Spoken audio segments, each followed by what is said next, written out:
دیکھتے ہیں کہ ایک سے ایک بڑے نام، ایک سے ایک ایجادات اور ایک سے ایک اختراعات سب منظر عام پر آ رہی ہیں، ایک سے ایک بڑے علم والے وہاں پر پیدا ہو رہے ہیں، لیکن ہم تھوڑا تاریخ کی گہرائی میں اتر کر کے دیکھیں، ہم تھوڑا تاریخی پس منظر دیکھیں، تاریخ میں جا کر کے دیکھیں کہ آج جو یورپ کا علم ہے، یہ یورپ کا علم آخر ان کے اندر یہ علم کہاں سے آیا؟ ان کے یہاں جو علم کا فروغ ہوا، یہ علم کی بنیاد رکھنے والا اور علم کا بیج یورپ میں بونے والا کون تھا؟ علم کا فروغ وہاں پر کیسے ہو سکا؟ علم وہاں پر اتنا ترقی کیسے پا سکا؟ اور علم کا پرچم ان کے درمیان کیسے چلا گیا؟ اے میرے محترم، آج ہمیں پڑھنے لکھنے کی توفیق نہیں ہے، اگر ہم تاریخ کا مطالعہ کریں تو تاریخ بتاتی ہے کہ اسپانیہ کے واسطے سے یورپ میں اگر آج علم پہنچا ہے تو وہ بھی مسلمانوں کی دین ہے، مسلمان علماء کے واسطے سے وہاں پر علم پہنچا۔ اور میرے پیارے آقا نے پرچم کو بلند کیا تو تاریخ بتاتی ہے کہ ایسے ایسے علماء پیدا ہوئے کہ آپ دیکھیے، جابر بن حیان کو دیکھیے، آج ہم کیمسٹری پڑھتے ہیں لیکن ہم نہیں جانتے کہ اس کی بنیاد کس نے رکھی ہے۔ کیمسٹری کی بنیاد کسی یورپین نے نہیں، کسی امریکن نے نہیں، بلکہ ایک مسلم عالم دین جابر بن حیان نے رکھی ہے۔ اگر ہم کیمسٹری کے بعد الجبرا، جو میتھ کا ایک بہت ہی اہم شعبہ مانا جاتا ہے، الجبرا، اگر ہم اس کو دیکھیں اس کی بنیاد خوارزمی نے رکھی ہے۔ آج جو یہ طب میں آلات استعمال ہوتے ہیں، اگر ہم دیکھیں کہ ان آلات کی اختراعات کس نے کی، یہ آلات کس نے تیار کیے، تو ہمیں ایک اسلامی نام نظر آتا ہے، ابو القاسم الزہراوی، انہوں نے اس کی بنیاد رکھی۔ ابن نفیس، یہ ایک سے ایک ائمہ، ایک سے ایک جلیل القدر عالم ہمیں تاریخ میں نظر آتے ہیں کہ پیارے آقا نے جو پرچم بلند کیا تھا، وہ پرچم جب مسلمانوں نے اپنے ہاتھوں میں لیا تو تاریخ میں ایک سے ایک شخصیات نظر آتی ہیں۔ میں نے ابھی کچھ دیر قبل عرض کیا، امام اعظم اور امام اعظم کے بعد بے شمار شخصیات ہیں جو تاریخ میں اپنے علم کی بنیاد پر اجاگر ہوئی۔ تو اے میرے محترم، جب تک کہ ہم نے علم کو سینے سے لگا کر کے رکھا، ہم دوسری قوموں کی قیادت کرتے رہے، دوسری قومیں ہمارے نقش قدم پر چلتی رہی، دوسری قومیں ہم کو اپنا آئیڈیل اور نمونہ بنائے رکھی۔ جب سے ہم نے علم کا دامن چھوڑ دیا، ہم پیچھے چلے گئے اور ہم دوسرے قوموں کے پیچھے پیچھے نظر آنے لگے ہیں۔ ضرورت ہے کہ ہم پھر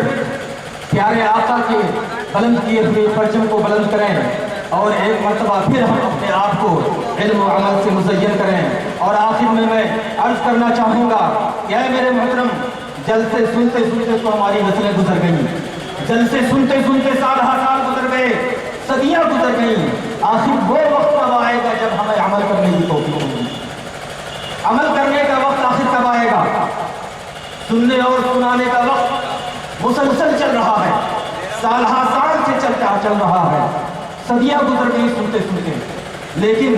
ہماری قوم کی ایک جو حالت، جو بے ڈھنگی حالت ہے، اس حالت میں کوئی تبدیلی نہیں ہے۔ گزارش ہے کہ سنیں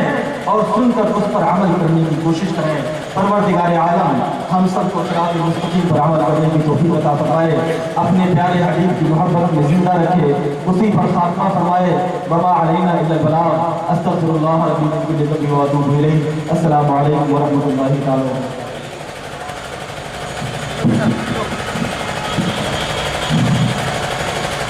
سبحان اللہ۔ حضرت علامہ مولانا غلام سبحانی صاحب قبلہ چشتی ازہری، سیدنا سرکار امام اعظم ابو حنیفہ رضی اللہ تعالیٰ عنہ کی علمی شان آن بان کے تعلق سے اور علم کے مختصر تاریخ آپ کے سامنے پیش کی، یقیناً یاد جب تک جن قوموں کے درمیان علم آباد ہوتا ہے زمانے کی اور اس کے عالم پر وہ قوم آباد و روشن و تابناک، لیکن جیسے جیسے اور جوں علم گیان اور وگیا پر ہماری گرفت کمزور ہوئی، یقین جانو ہم دنیا کے حاشیے نشین بن کر رہے ہیں۔ ذات محترم، یقیناً علم کی دوری اور آج اسلامی معاشرے میں رائے جہالت و دلالت کا جو نتیجہ ہے وہ کوئی مخفی اور پوشیدہ نہیں، ہر کس و ناقص پر اس کے نتائج اچھی طرح واضح اور ظاہر ہیں۔ بڑی خوشی و مسرت کی بات ہے اس وقت ممبر نور پر دو بابرکت اور اہم شخصیتیں جو آج کی اجلاس کی ہیں، یعنی آج کی اس اجلاس کے سربراہ و سرپرست نبی حضور حافظ بخاری، مفکر قوم ملت، مخدومی و مخدوم الکل سیدی سرکار الشام سید انور میاں صاحب قبلہ دامت برکاتہ القدسیہ، سربراہ اعلیٰ جامعہ سمدیہ دارالخیر پخون شریف کی ایک نورانی و بابرکت ذات و شخصیت جلوہ بار ہے، اور دوسری طرف علم و فضل کی وہ عظیم ترین اور افق علم و فضل پر نیر تابہ بن کر چمکنے والی وہ بابرکت شخصیت مناظر اہل سنت استاد العلماء حضرت علامہ الحاج الشاہ مفتی محمد انفاس الحسن صاحب چشتی دامت ظلہ العالی، شیخ الحدیث جامعہ سمدیہ دارالخیر پخون شریف کی باوقار شخصیت جلوہ بار ہے۔ ان دو خصوصی شخصیتوں کے علاوہ بڑی خوشی و مسرت کی بات ہے کہ آگرہ شہر کانپور قائد اہل سنت حضرت مولانا عالم رضا صاحب قبلہ نوری قاضی شہر کانپور اور پیر طریقت حضرت سید ابو قاضمی صاحب قبلہ وہ اپنی پوری شان سیادت کے ساتھ جلوہ بار، اور استاد الحفاظ حضرت حافظ قاری اسرار چشتی صاحب قبلہ اور ان کے علاوہ دیگر حفاظ قربا علماء تشریف رکھتے ہیں۔ یہ بابرکت اور مقتدر شخصیتیں کی موجودگی یقیناً اس کامیاب اور اس بامقصد روحانی و عرفانی اجلاس میں شرکت اور سعادت یقیناً بہت بڑی سعادت و ضمانت کامیابی کی ضمانت ہے۔ حضرات محترم، تو ایسی دو بابرکت شخصیتیں حضور حاجی میاں صاحب قبلہ اور مفتی صاحب قبلہ، میں بتا دوں کہ اللہ نے ان دونوں شخصیتوں کو تحریک و تنظیم کی قوت و توانائی اتنی زبردست انداز میں دیے رکھی ہے کہ یقین جانو آپ اپنے ماتھے کی آنکھوں سے دیکھ رہے ہیں کہ حضور سیدی سرکار انور میاں صاحب قبلہ اپنی جسمانی ضعف و نقاہت و کمزوری، جن کی زندگی کا ایک چیپٹر خدمت دین کے نام سے عبارت ہے، پخون شریف کی سرزمین پر علم و فضل کا وہ عظیم الشان تاج محل جامعہ سمدیہ کے نام سے جو قائم فرمایا اور جو آباد فرمایا ہے، یقین جانے جامعہ سمدیہ جماعت اہل سنت میں آج کسی تعارف اور کسی انٹروڈکشن کا محتاج نہیں۔ اپنی انفرادی خصوصیات کی بنیاد پر کل ملک و ملت کو دعوت دین اور دعوت نظارہ پیش کرتا ہے۔ تو وہ بابرکت شخصیت اور سن لیجیے جن کی پوری زندگی جامعہ سمدیہ کے نام، جوانی اور جوانی کا پورا زور جامعہ سمدیہ کے نام، اور اس بڑھاپے میں بھی تحریک و تنظیم کی ایسی قوت خدا نے بدیت کر رکھی ہے کہ اس بڑھاپے میں بھی ابھی دعوت و تبلیغ کا ایک شعبہ قائم ہے۔ دعوت و تبلیغ کا ایک شعبہ پخون شریف میں کیا ہے کہ ہر اتوار کو بعد نماز عشاء پخون شریف میں تقریباً 6 مقامات پر اصلاح و تبلیغ، نماز، روزہ، دیگر احکام و مسائل ضروریہ کا 1 گھنٹہ بیان ہوتا ہے جس میں جامعہ سمدیہ کے اساتذہ شرکت کرتے ہیں الحمدللہ۔ اور ہر مہینے جامعہ سمدیہ میں شرعی آداب اور شرعی احکامات کی رعایت کے ساتھ، پردے کے اہتمام کے ساتھ ہر مہینے عورتوں کا ایک ماہانہ اجتماع جامعہ سمدیہ کے چشتی ڈائننگ ہال ہونے